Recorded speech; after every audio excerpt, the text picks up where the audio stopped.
comment se fait-il que tu étais un bébé dans le sein maternel, même pas un bébé, comme je dis, un tétard? Comment se fait-il que pendant ce temps que tu étais dans le ventre de ta mère, ni ta mère ni ton père ne savaient ce que tu allais devenir? Ils ne savaient pas. Et tu es sorti. Tu es né pour les hommes. Et les êtres humains autour de toi ont commencé à t'éduquer. Tu parles la langue que tu parles parce que des gens autour de toi t'ont appris à parler cette langue. Tu as peut-être le caractère que tu as parce que les gens autour de toi t'ont transmis ce caractère. Et tu avances chaque jour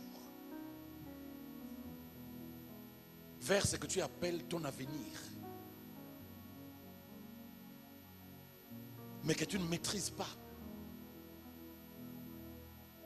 Ni tes parents biologiques, ni toi ne maîtrisez ce que tu appelles mon avenir.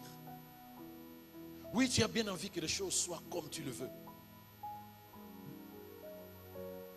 Mais est-ce que tu es capable de te dire comment faire pour que tout ce que je désire soit manifesté? Quel est ton avenir si je te pose la question? En tant que chrétien, tu vas me dire mon avenir c'est Dieu. Mais toi-même tu as des appréhensions, tu as peur, tu es inquiet. Tu te dis ok, je veux bien que mon avenir soit Dieu. Mais depuis que j'ai commencé à les dire, il y a des choses que j'ai voulu qui n'ont pas fonctionné comme je voulais. Et le diable profite, Satan profite pour venir te séduire, te dire, tu as vu, je t'avais dit que ton Dieu là, c'est pas sûr qu'il va régler ton problème. Je disais dans une méditation cette semaine, 80% des chrétiens dans les églises, des milliers de gens qui sont dans les églises, ne sont pas dans la maturité de leur esprit. Ils vivent la culture religieuse, mais ils ne vivent pas la vie de Dieu. 80%. Comment tu le sauras? Le caractère. Le caractère. La foi qui fait des yo-yo. Aujourd'hui je crois, demain j'ai plus envie de croire. C'est comme des bébés humains qui sont nés, mais qui sont restés des bébés. Avec tout ce qu'il y a dans un enfant humain. Émotion, instinct, manque de sagesse, manque de discipline, éparpillement partout, sans vision réelle, toujours dépendant des adultes. Il y a des chrétiens encore dans les églises qui sont des bébés chrétiens. Mais pendant ce temps, ça fait 40 années, 50 ans, 10 ans, 15 ans, 20 ans qu'ils ont donné soi-disant leur vie à Christ. Mais ils ne savent pas que lorsque nous disons que nous naissons de nouveau, ben, naître de nouveau, il faut maintenant grandir. Un enfant humain, quand il naît, on fait tout pour qu'il grandisse. Un enfant spirituel, quand il naît, il faut qu'on fasse tout pour qu'il grandisse. Dieu, c'est le Père. Nous disons, Seigneur, notre Dieu, notre Père. Quel est ce parent qui souhaiterait voir ses enfants toujours dans la stature de bébé?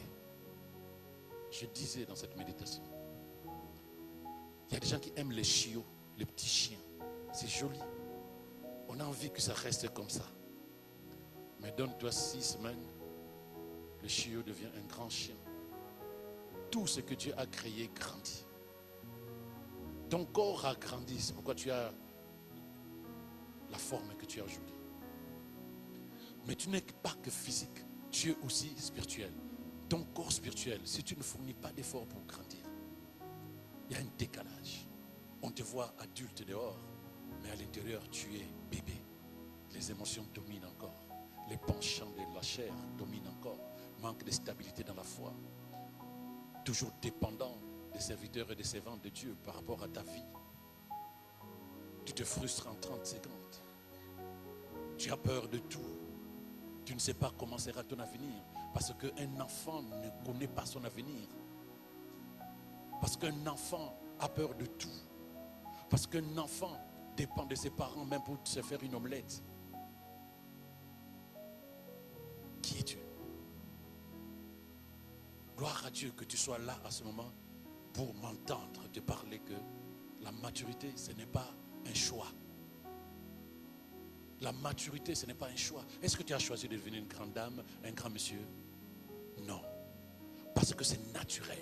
Alors si tu es chrétien, naturellement, aspire à grandir. Parce que tant que tu ne grandis pas, il y a un décalage, il y a un dysfonctionnement. Chaque jour, tu prenais plaisir de voir que tu prenais de la taille, tu prenais du volume, chaque jour, physiquement. Mais prends aussi plaisir de te regarder en train de grandir spirituellement parce que c'est naturel. Tu es enfant de Dieu, mais enfant de Dieu devient fils de Dieu, adulte. Restez pas là, parce que le corps le plus important, ce n'est pas le corps physique. Le corps le plus important, c'est le corps spirituel. Malheureusement, c'est celui qu'on néglige le plus. Comment tu sais que tu as un corps spirituel? Mais tes sentiments. Tu ne le vois pas, mais tu sais que tu as des sentiments. Tes émotions. Tu ne les vois pas, mais tu vois comment elles fonctionnent. Elles t'influencent. C'est des choses invisibles, mais réelles. Ton âme, elle est invisible, mais elle est réelle. Ton esprit, il est invisible, mais il est réel. Ça doit t'assurer que tu as une portion de toi qui n'est pas physique, mais qui est spirituelle. Et cette portion-là, c'est ce qu'on appelle toi. Le vrai jeu, là, c'est toi. Ton corps a évolué pendant longtemps. Tu étais un bébé, une jeune fille, et maintenant une dame. Tu étais un petit garçon, maintenant un monsieur. Ton corps a évolué. Mais à l'intérieur de toi, tu penses que ça évolue? Pour que tu deviennes sage, selon Dieu, tu deviennes mature, que tu commences à comprendre les choses de l'esprit. Et non pas juste faire ce que les autres font dans les églises. Et non pas juste dire ce que les gens disent. Aujourd'hui tu crois, demain tu as du mal à croire, le lendemain tu doutes et tu reviens, tu commences à croire encore. Aucune église ne peut régler ça, c'est toi. Aucun pasteur ne peut régler ça, c'est toi. De la même manière que tu te fais à manger lorsque tu as faim, fais-toi à manger lorsque ton esprit, ton âme a faim. Fais-toi à manger lorsque ton esprit, ton cœur a faim. Donne la parole de Dieu à ton esprit. Il ne mange que ça. Et c'est ça qui le fait, qui le fait grandir. À quoi ça te sert d'être chrétien, né de nouveau, sans être chrétien mature? La Bible dit qu'un enfant, tant qu'il reste enfant, même s'il a plein d'héritage, cet enfant ne peut pas jouir de son héritage. Je reviens. Un enfant de Dieu, né de nouveau, tant qu'il ne grandit pas spirituellement, il n'est pas capable de jouir de certaines choses que Dieu a disposées pour les hommes faits spirituellement.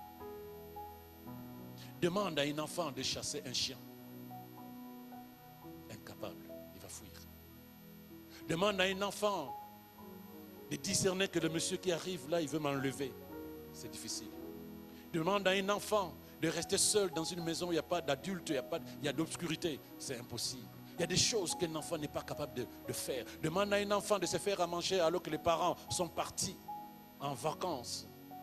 Impossible, la maison va brûler. Il y a des choses qu'un enfant ne sait pas faire, même dans le monde spirituel. Nous avons chanté, nous avons prié, Seigneur, tu es ma lumière. Mais ça signifie quoi concrètement? Oh, gloire à Dieu. Quand tu dis le Seigneur est ma lumière, parce que quand il y a la lumière, tu vois le chemin. Tu sais par où il faut passer. Mais quand tu dis le Seigneur est ma lumière, cela signifie quoi?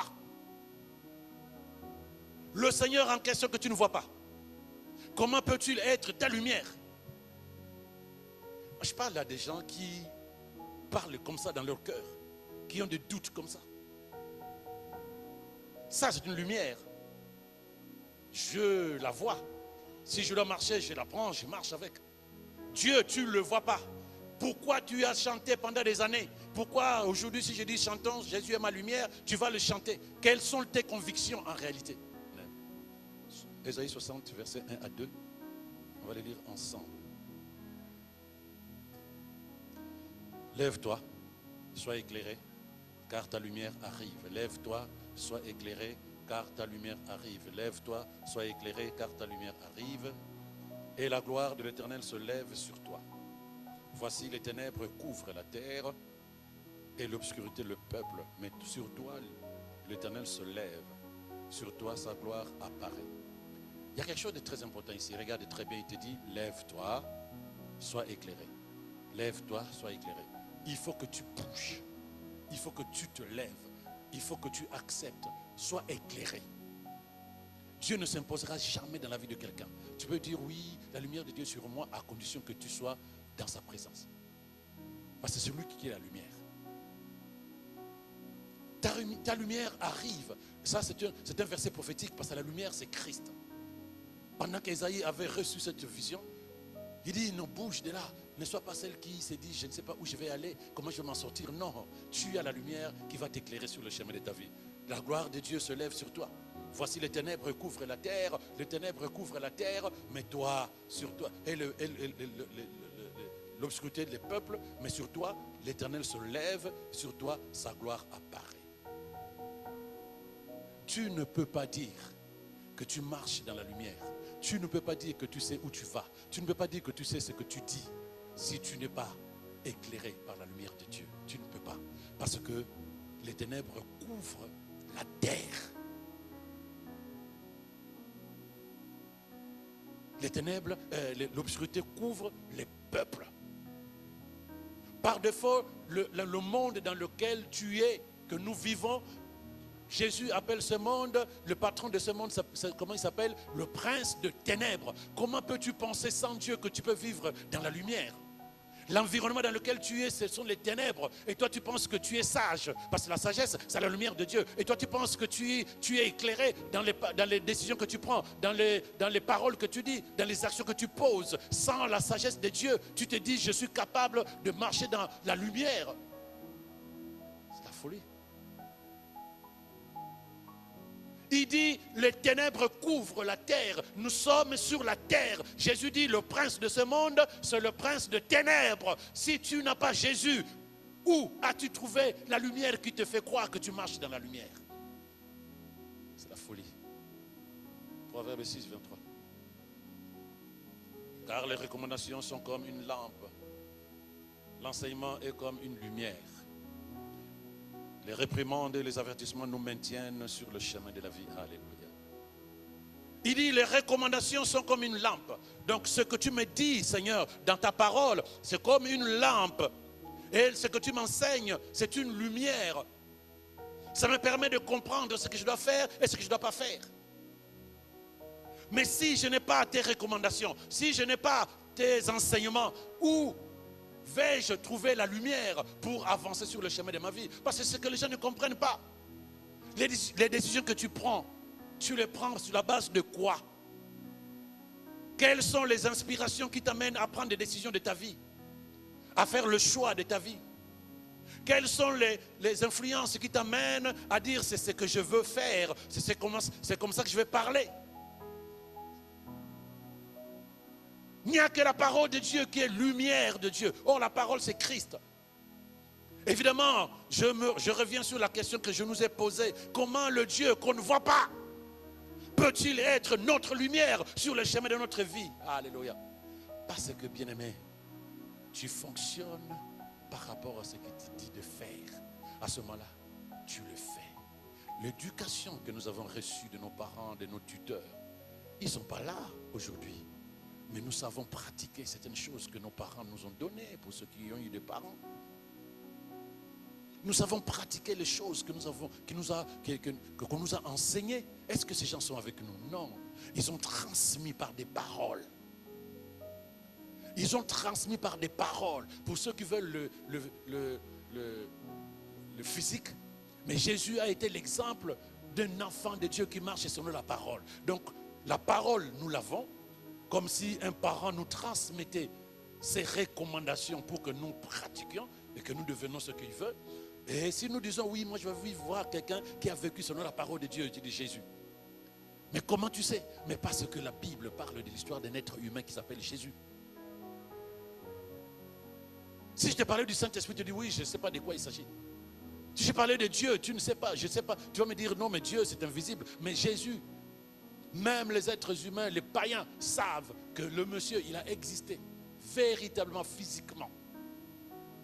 Et il a vécu, lui, sur les recommandations de la parole, sur les enseignements de la parole. Voilà pourquoi il dit, fonctionnez comme moi, vous verrez ce que Dieu fera pour vous. La lumière pour que tu saches si ton chemin est bon, si tes paroles sont bonnes, si ton comportement glorifie le Seigneur. Il n'y a pas de lumière sur la terre dans laquelle nous vivons. Il n'y en a pas. Si tu n'as pas la parole de Dieu, tu marches dans les ténèbres. La preuve, regarde les décisions, regarde le choix que tu fais, regarde comment tu parles, regarde les engagements que tu prends. Regarde et tu verras qu'en réalité tu marches dans les ténèbres. Lève-toi, sois éclairé.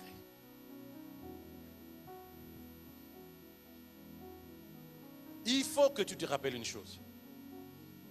Dans la Bible, la lumière est associée à la connaissance. Comme dans le monde. Quand tu sais quelque chose, ça t'éclaire. Tu sais comment il faut te comporter. Lorsque tu connais le code de la route et que tu veux conduire, tu n'auras pas d'accident. Ça te donne comme une lumière. Parce que tu as la connaissance. Ça donne une lumière, tu sais comment rouler. Mais si tu n'as pas le code, tu ne connais pas le code de la route, qu'est-ce qui va se passer? Tu prends le volant de ta voiture et au premier virage, au lieu de tourner à droite, tu tournes à gauche, tu auras un accident.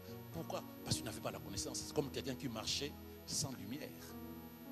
Y a-t-il quelqu'un avec moi? C'est comme quelqu'un qui marchait sans lumière.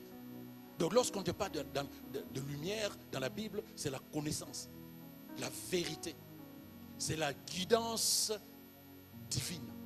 Dieu te guide. Dieu te guide. Mais il faut que tu l'écoutes. Il faut que tu obéisses. Tant que tu n'écoutes pas celui qui te conduit, ça ne marchera pas. Tu ne sauras pas de quoi ça retourne. Lorsqu'on ne te parle de lumière, c'est la connaissance des choses de ta vie. Lorsqu'on ne te parle de la lumière, c'est la vérité concernant ta vie et le monde dans lequel tu vis. Lorsqu'on te parle de lumière, c'est la guidance de Dieu au travers les recommandations qui sont là. Comment peut-elle arriver là où je suis? Elle ne peut arriver là où je suis que lorsqu'elle est attachée à celui qui voit, à celle qui voit, et qu'elle obéit à celle qui voit. Détache-la.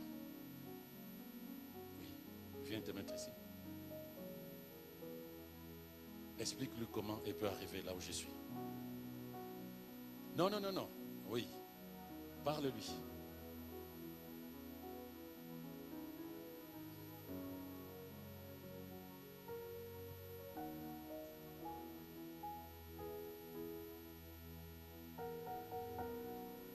Là où je suis moi.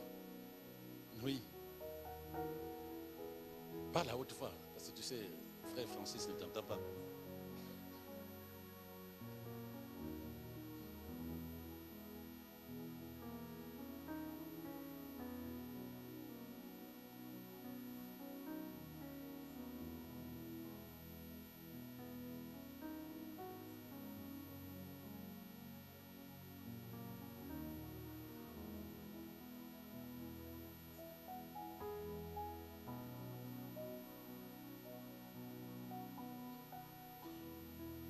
Est-ce que quelqu'un comprend? Qui te guide sur le chemin de ta vie? Tes émotions, ta culture, tes traditions, la vie des autres? Est-ce que tu es capable d'écouter Dieu te parler et il ne parle que là pour savoir ce que tu dois être et ce que tu dois faire? Maintenant, supposez, vraiment, voilà. Quand tu n'as personne pour te guider, tu tâtonnes, tu trébuches. Là, elle est là. Fais le chrétien rebelle. Fais le chrétien résistante. Celle qui n'écoute pas les enseignements. Avance. Tout droit, avance. Ok. Va vers la gauche. Quelle sera ta vie? Sachant que celui qui connaît ta vie et ton avenir te dit ce qu'il faut faire, toi tu ne le fais pas. Alors tu t'inquiètes de l'avenir. Mais l'avenir est entre les mains de Dieu. Il suffit de l'écouter. Quel est le problème? Parce que tu sais que tu ne connais pas ton avenir, tu es comme un aveugle. C'est quoi le problème pour ne pas l'écouter? C'est quoi cette résistance à l'intérieur de toi pour ne pas obéir à la parole de Dieu? C'est quoi cette résistance à l'intérieur de toi, cette rébellion vis-à-vis de l'esprit qui te conseille? Tu veux un raccourci? Tous ceux qui ont pris des raccourcis dans la vie se sont retrouvés dans la fosse au lion. Néglige la parole de Dieu, tu vas regretter de ne pas écouter la parole de Dieu. Néglige la voix de l'esprit, tu vas regretter de ne pas entendu et obéi à la voix de Dieu. Mais je n'ai pas besoin que tu regrettes. J'ai besoin que tu dises heureusement que j'ai compris ce jour-là quand le pasteur parlait. Pour venir ici et ne va pas cogner cette chose-là. Il ne va pas se faire du mal en tombant ici. Parce qu'elle va lui expliquer ce qu'il faut faire. Et toi, tu ne veux pas que quelqu'un t'explique? Est-ce que tu connais vraiment ta vie? Tu connais vraiment ce que demain tu seras? Disons, jeudi, qu'est-ce que tu vas manger? Qu'est-ce que tu vas porter? Où seras-tu? Rien que jeudi, 4 jours. Mais ton avenir, des années. Mais tu as besoin de quelqu'un pour t'accompagner. Tu as besoin de quelqu'un pour t'éclairer.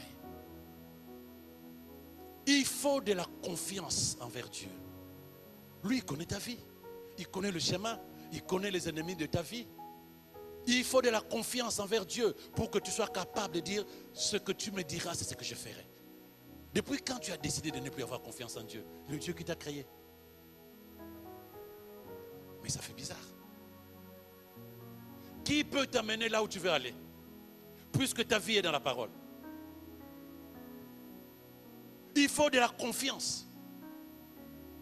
Quand Dieu parle, je dis ce que tu dis est la vérité, je le ferai. L'apôtre Pierre m'a montré un jour quelque chose de profond. Nous le lisons, nous le prions, nous savons. Pierre, il est expert en pêche. La plupart des pêcheurs te diront qu'on pêche mieux la nuit. Et lui, il pêchait la nuit. Mais toute cette nuit-là, ils n'ont rien eu. Le matin, ses pensées étaient remplies de soucis en disant comment je peux faire pour payer le loyer.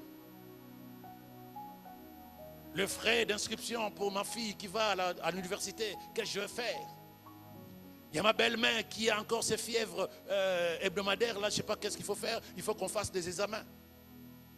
Pierre avait ses soucis. Et il est en train de réparer et de nettoyer ses filets. Dans l'espoir que la nuit prochaine, il aura au moins quelque chose. Et c'est là où Jésus lui dit, est-ce que je peux entrer dans ta barque? Est-ce que tu peux rentrer dans ta barque? Elle est toute seule, aveugle. Elle ne sait pas ce que demain sera. Et Jésus s'approche lui en disant, est-ce que je peux entrer dans ta vie? Est-ce que je peux entrer dans ta vie? Elle dit oui. À ce moment-là, tiens-la entre les mains. Voilà. À ce moment-là, elle sait que dès le moment où Jésus est entré dans sa vie, ce n'est plus elle qui vit, qui agit, qui marche. Non, elle est conduite.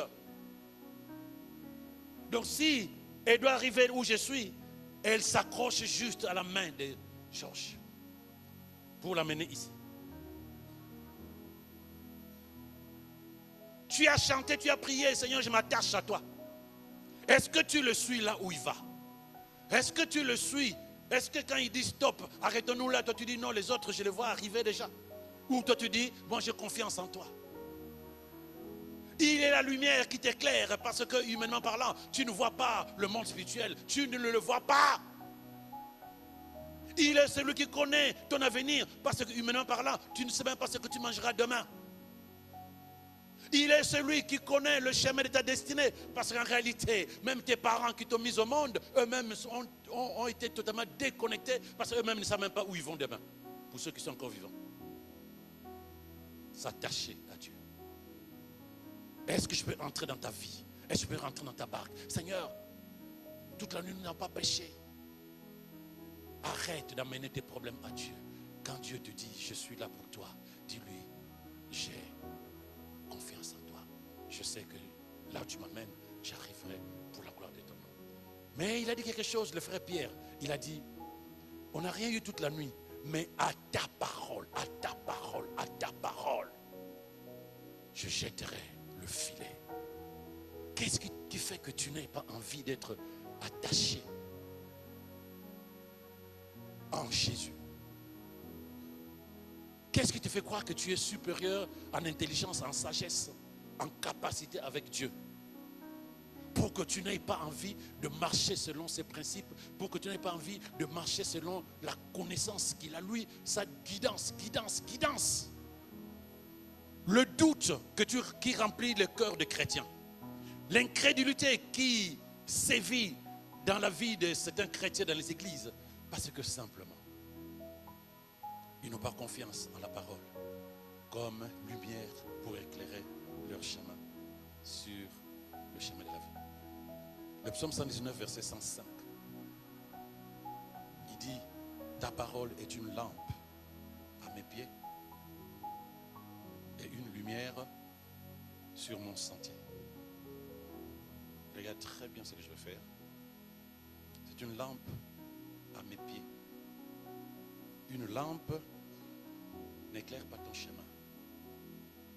Une lampe n'éclaire pas ton chemin. Une lampe éclaire là où tu es. Je ne vais pas faire ça pour voir à 5 mètres ou à 10 mètres. Impossible. Mais je peux éclairer là où je suis. Mais pour que j'avance, il faut que je continue à porter cette lampe pour que je vois là où je pose le pied. Je dois porter la lampe. La lampe se porte pour m'éclairer. La lampe, ça porte. Et on dit que ta parole, c'est une lampe à mes pieds. C'est-à-dire que je regarde grâce à la parole de Dieu où je mets le pied. La lampe se porte. Tu ne peux pas dire, non, j'ai une lampe que j'ai laissée à la maison et je suis éclairé grâce à la lampe qui est à la maison. J'ai une parole que j'ai entendue à l'église et cette parole que j'ai entendue à l'église, maintenant, il faut que tu portes la parole de Dieu avec toi. C'est elle qui va t'éclairer sur le chemin de ta vie. Ce n'est pas autre chose. Une lampe se porte. Mais tant que tu ne portes pas la parole de Dieu au-dedans de toi, qu'est-ce qui va t'éclairer pour que tu avances et que tu vois ce que l'ennemi a posé comme piège dans ta vie? Moi, j'aime bien le Saint-Esprit. Parce que là, il dit, de manière précise, c'est une lampe à mes pieds. Parce qu'une lampe, tu l'enlèves, tu ne vois plus là où tu mets les pieds. Donc, il faut porter éternellement la lampe. Et il ajoute, une lumière sur mon sentier. La lumière, c'est celle-là que je projette. C'est celle que je projette. Là, je peux voir devant. Je peux voir devant. Une lampe ne me fera pas voir devant. Mais une lumière, elle va m'éclairer sur le sentier de ma vie. Ah, je vois. C'est comme des projecteurs d'une voiture. Les projecteurs d'une voiture, ce n'est pas des lampes, c'est des projecteurs, c'est des lumières. Parce que ça te montre devant. Bref, si tu veux voir ce qui se passe autour de toi, tu as besoin de la parole de Dieu. Amen. C'est la lampe. Si tu veux voir où tu veux aller, tu as besoin de la parole de Dieu. C'est la lumière. Comment tu peux avancer sans lumière? Jésus, au moins tu as la parole. Et puisque tu as la parole, mets en pratique la parole. Elle va t'éclairer. Elle va t'enseigner. Elle va te conseiller. Elle va te guider. C'est comme l'éducation que nous avons reçue. Moi, chaque jour, je vais chercher ma fille, je lui dis, va laver tes mains. C'est une éducation. Et demain, il dira la même chose à ses enfants. Tu viens du dehors, va laver tes mains. L'éducation que tu as, c'est juste des personnes qui ont parlé. Et tu as intégré leurs paroles à l'intérieur de toi. Tu as appliqué dans ta vie. Il y a une personne qui a parlé qui s'appelle Dieu. Il t'a parlé de ce que tu dois être et faire. De comment tu peux arriver à vivre la vie meilleure qu'il a planifiée pour ses enfants. Et pourquoi tu ne veux pas faire ça? Pourquoi tu ne veux pas marcher selon sa parole? Jésus dit, je suis la lumière du monde. Celui qui me suit, comme tout à l'heure les filles, celui qui me suit ne marchera pas dans les ténèbres, mais il aura la lumière pour sa vie. Comment on suit Jésus? C'est écouter la parole de Dieu et la mettre en pratique. Tu ne tueras point, je ne tue pas. Tu ne mentiras point, je ne mens pas. Tu marcheras dans l'humilité. Je ne m'enorgueillis pas. Je ne laisse pas la colère dormir avec moi. J'ai confiance en Dieu. Je sais que celui qui m'a créé, lorsqu'il me dit arrête-toi, je m'arrête. Lorsqu'il m'a dit avance, j'avance. Lorsqu'il m'a dit va à gauche, je vais à gauche. C'est ça, être éclairé par Dieu. J'écoute pas mes émotions, j'écoute pas ma culture, j'écoute pas mes intentions, mes projets personnels. Ananias et Saphira, Ananias et Saphira, Ananias et Saphira, les chrétiens dans l'assemblée. Le pasteur Pierre enseigne à tous ces gens-là. Et un bon matin, l'Esprit communique à l'église. Nous avons besoin d'argent pour acheter un terrain, peut-être donner aux pauvres, les femmes qui sont veuves. Là. Voilà, que celui qui a des ressources, qu'il amène pour que le Seigneur soit glorifié. Oui. Barnabas, qui s'appelait Joseph, commence lui-même en disant, je vends mon terrain, je prends tout l'argent, je donne à l'église. Ananias et Saphira, un couple merveilleux qui est à l'église, qui servait à l'église, peut-être même qui chantait ou qui dansait. Ces jours-là, ils vont vendre leur terrain comme Barnabas. Mais en chemin, ils disent, chérie, oui chérie, mon amour, oui mon amour, c'est beaucoup d'argent. Tu sais pas, on peut prendre un peu d'argent, qu'on aille en vacances quand même. Comme ça, l'autre argent, l'église va utiliser. Ils arrivent, l'Esprit parle à l'apôtre Pierre en disant, hey, les amis, c'est tout ce que vous avez eu comme argent en vendant votre terrain? Oui, c'est tout. Et il leur a dit, pourquoi mentez-vous au Saint-Esprit? J'aime bien la phrase de l'apôtre Pierre, mais personne ne vous a demandé de vendre votre terrain. C'est vous qui avez fait le choix. Vous vous êtes engagé devant Dieu et vous arrivez, vous changez à cause de vos besoins, de vos intérêts. Oui, je vais donner ma dîme, je vais donner ma dîme. Dorénavant, je suis discipliné pour donner ma dîme. Et tu arrives en chemin, la dîme pour te disparaître. Je donnerai le mois prochain. La Bible dit que ce que tu as pris comme engagement vis-à-vis de Dieu, emprunte-toi de mettre en pratique. Sinon, Dieu va te demander de compte. Il ne t'a rien dit. C'est toi qui as dit, Seigneur, je vais obéir à ta parole. Et puis un jour après, Seigneur, je ne vais plus obéir à ta parole. Mais ce n'est pas notre égal, Dieu. Dieu n'est pas ton égal. Quand tu lui parles, parle-lui comme il est, le Dieu qui t'a créé. Ce n'est pas ton égal. Ah, ça va Dieu. Bon, écoute, pour l'histoire des dîmes, là, on verra ça prochainement, s'il te plaît. Parce que là, j'ai des choses à faire d'abord. Les choses là, avant même que tu termines à parler, il peut ôter le souffle de vie pour te montrer qu'il est ton créateur. Celui qui me suit ne marchera pas dans les ténèbres. Celui qui pratique la parole de Dieu ne vivra pas dans la peuplée, dans l'inquiétude, dans le doute, ne vivra pas influencé par Satan. Ta village que tu as, tu ne vois pas que les choses n'avancent pas. Comme quelqu'un me dit, tu ne sens pas que ta vie tourne en rond. Dieu ne te va pas t'inspirer des pensées comme ça. Ça, c'est Satan qui te fait croire que ta vie tourne en rond. À condition effectivement que tu n'aies pas quelqu'un qui te conduise. À ce moment-là, tu tournes en rond, tu ne sais pas par où passer parce que tu es aveuglé. Oui, à ce moment-là, je suis d'accord. Mais si tu es à la lumière de Jésus, pourquoi tu penses que ta vie tourne en rond? À condition que tu ne sois pas attaché à sa parole. Mais si tu es attaché à sa parole, laisse Jésus te conduire. Il prendra le chemin qu'il estime être le bon chemin pour toi. Est-ce que quelqu'un avec moi? La Bible t'offre une guidance, une clarté, une direction pour ta vie. La Bible et tout ce qui est à l'intérieur va t'aider à discerner ce qui est juste et ce qui est bon. Discerner. Nous sommes le 11 février. Ça fait combien de jours? 31 plus 11, 42. Depuis 2024, ça fait 42 jours que tu es sur terre. En 2024, 42 jours. Tu es capable de faire un bilan de toutes les mauvaises décisions que tu as déjà prises en 42 jours. Paquet. Les mauvaises décisions que tu as déjà prises en 42 jours. Nombreuses. Rien que 42 jours. Et quand tu auras 365 jours sans la lumière, tu sais où tu vas aller. Ce qui va se faire dans ta vie. En 42 jours, regarde le nombre de décisions, regarde le nombre de choix, regarde le nombre de pensées, regarde le nombre de paroles, regarde combien de choses tu as déjà faites dans l'obscurité des pensées non inspirées par la parole de Dieu. En étant le Seigneur qui t'a fait grâce de cette année, t'observe, te regarde. Celui qui me suit ne marchera pas dans les ténèbres. Donne-moi ta main, je vais te conduire. Moi, je connais mieux le chemin en 2024 te concernant. Et la lumière qui t'éclaire, c'est la parole que tu négliges. La lumière qui éclaire ta vie, c'est la parole que tu négliges. Le conseil le meilleur pour ton avenir, c'est la parole que tu négliges.